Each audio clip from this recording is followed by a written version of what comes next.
Okay, 956 Hesston round baler.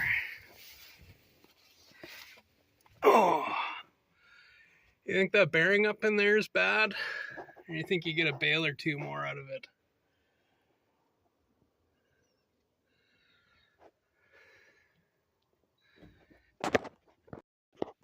So there's the replacement part number. It crosses. This is the kit. This is the collar, the bearing, and the flange plate. And there's the main plate mount, because I think what happened, I think that bearing, it's on the main roller for those tensioning belts. I think the prior owner took that bearing out and rather than change the flange, I think he just put a new bearing in it, and it's not a whole lot cheaper. It's only like $100 difference.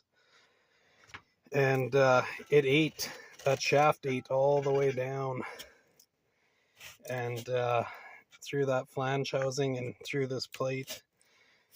And there's two brand new belts on the side of that baler when I bought it, and I think that's why. I think it was a big fix. So anyways, I'm going to change that bearing out.